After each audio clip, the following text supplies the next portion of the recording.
Hello, good day sir. So ito yung may Model 10 L121. L121. Oh, ito. L121 na Epson. So ito yung issue. So kakabit ko yung yung ganyang power. Okay. Tapos saksak natin. So bago pa, kita nyo naman, bagong-bago. Bagong-bago guys.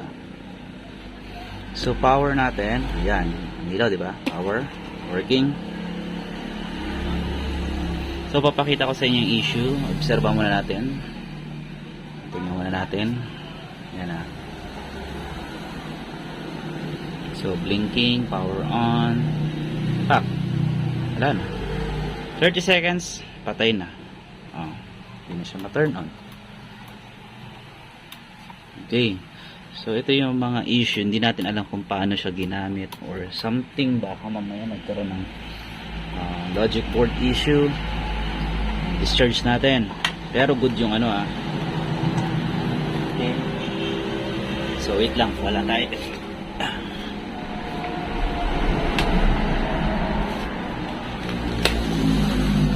Okay po. So kinukuha ko sa may-ari yung nito, yung history. So kailangan talaga malaman natin ang history before tayo mag troubleshooting. Sasaksak ko yung power. Sasaksak ko yung power guys. So dapat lalabas sa voltage dito ay 42 volts ito. So tatlo ang wires nito. Ayan, kung nakikita ninyo, ayan. So 3 wires yan guys . Yung gitna negative. Yung dalawa both side ay positive. Okay. Para hindi mag-short, ganun natin. Ito-test ko magkabilaan titingnan ninyo. 41 volts, 0.22. Kabila naman. 42.28. 41 yung isa, 42 yung isa. Okay. Ito senaryo.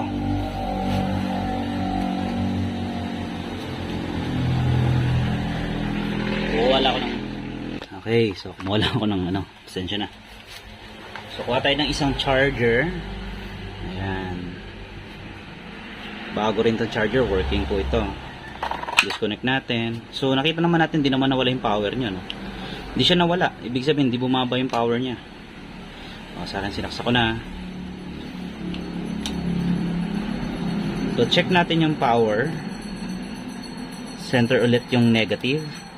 Be careful kayo guys pag nag trip ito, 42 volts yan, delikado. Nag-iingat po tayo. Okay, so tignan nyo dyan, hirap nang wala tayong settles.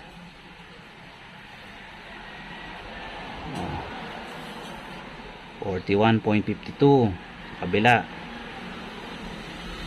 Okay, same lang din po, okay lang pa rin naman. 41 at 42 same lang po din siya. Kasi ito, tinetesting namin, good naman siya. Okay. So, maliban na lang guys kung talagang 42, 42. Pero hindi, gumagana yan kaysa 41. Okay, so discharge na natin itong gagamitin natin. Okay, ito, the MIDI clock means may power. Power on natin. So, wala pa rin. Hindi siya magpa-power. Kaya, magpa-power lang yan guys kapag discharged na siya. Na-discharge na yung supply sa... Hindi naman din siya guys, tingnan nyo hindi rin naman po guys yan grounded ang power button. Punta tayo sa resistance. Ayan, naka-resistance po tayo. Ayan, tingnan nyo naririnig kayo? Resistance po to titignan natin power button kung short o hindi. Wala namang grounded. Walang grounded. Kailangan pipindutin ko ang hirap ng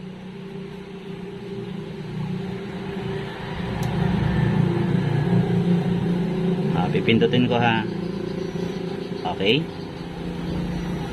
Ano ba yan? Hirap ng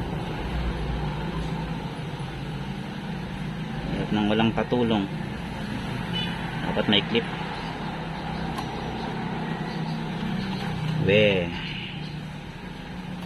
Chopstickin natin. Chopstick. Pipindutin ko, may ingay lang sa labas, may dumadaan eh. Tayo natin. Grabe namang mga sasakyan to. Okay, yun na.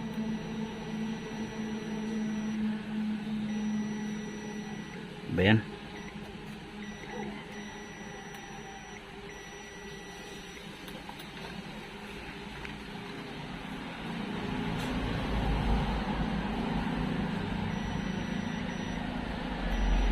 Yan.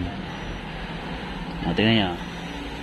Ipindot ko on, up, on, up, on, up. Okay. Okay guys, so patunayan natin. And then last na. Titingnan natin kasi kung papalitan to ng board, check muna natin yung printhead, baka short. So punta tayo sa diode. Select. Saan siya na kaya? Yan, naka-diode symbols na siya. Ayun. Ano ba yan? Yan, naka-diode symbol. Basta diode symbol. Tingnan natin kung short ang head, printhead or hindi.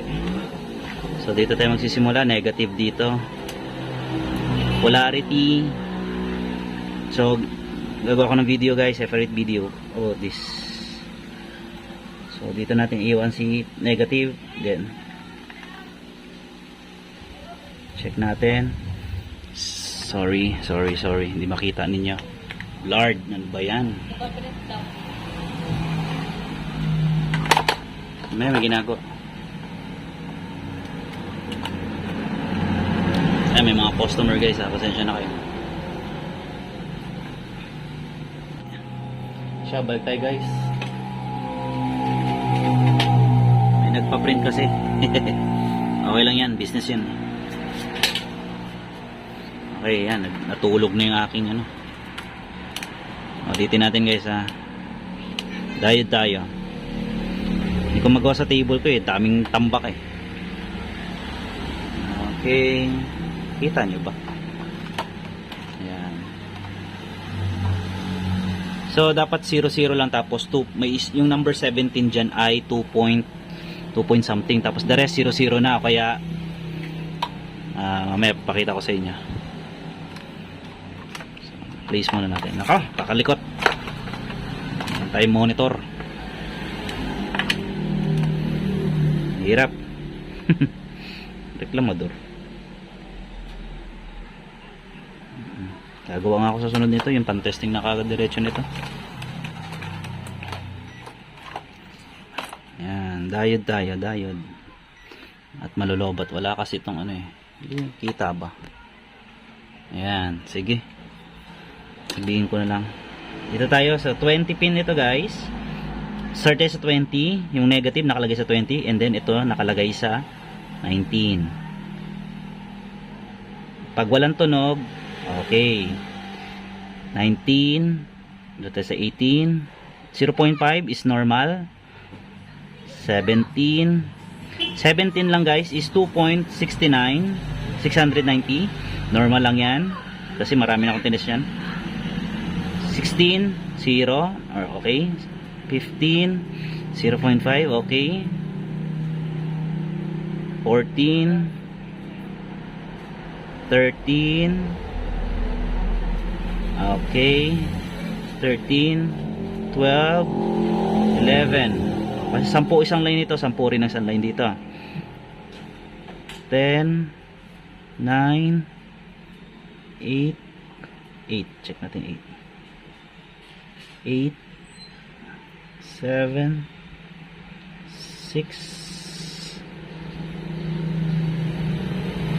Okay, 0.5, 6, 5, 4, 3, 2, 1. Good. Okay, basta 0.5.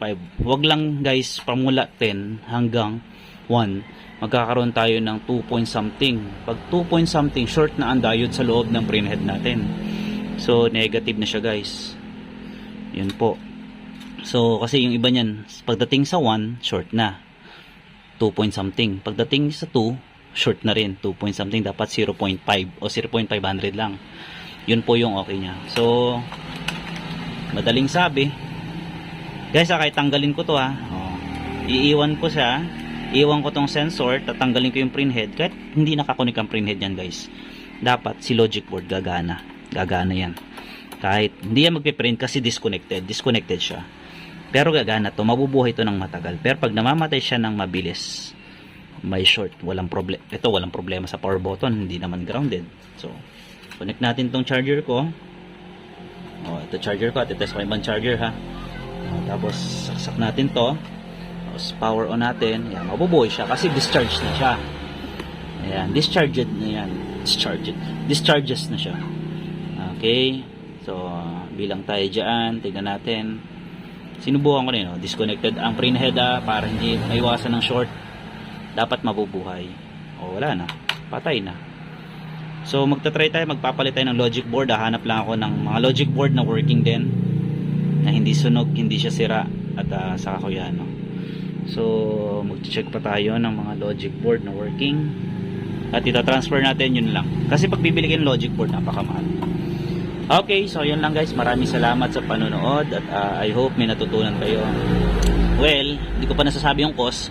Hindi natin alam guys, kasi itong mga lumang model, ayoko siraan ng Epson. Kasi itong mga latest product nila guys, talaga napakabilis masira.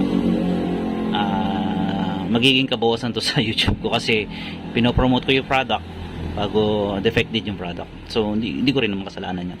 So depende po guys sa ating paggamit. Kahit siguro na matibay yung product, pero depende sa paggamit natin. Guys, pag nagpiprint kayo, this is not heavy duty. Yung mga latest nila hindi na heavy duty. So kailangan nyo i-maintain. Huwag nyo masyado magpiprint ng sobra-sobra non-stop kasi umiinit din po ito. Hindi po natin alam yung history, kung ano nangyari, kasi sabi ng mayari, namatay na lang, hindi natin alam. At do not use in this printer, pag nag no power, sasaksak yung generator, huwag nyong gagamitin. Sisirain dyan yung logic board nyo. Wala po itong protections sa mga high voltage. Wala siyang protections. Okay, so yun lang guys. Hindi na natin masabi kung anong mga senaryong ginamit kasi bagong bago. So pinadala sa akin ng aking dealer o yung may-ari, kasi ako yung technician sila. So ito yung diagnose po namin, ma'am, sir, kung sino man po may-ari nito. So logic board, we will try to change the logic board, and then we will see what happened after changing, after changing this logic board. So the main cause is this logic board na po, kasi okay naman yung power button, no grounded, wala namang sira yung and then namamatay siya, nagpalit tayo ng charger, patay pa rin siya. So mamaya may tetest po ako, tatry natin yung ipalit, isa-swap natin. So yung mga nagbibigay sa akin ng mga nagagamit ko rin. Okay, so maraming salamat Sir Jet. Ito na po, Madam Laika, ito na po yung result. Kagabi hindi ko na kinaya at talagang ang sakit na ng ulo ko, so sobrang antok. Okay po, thank you.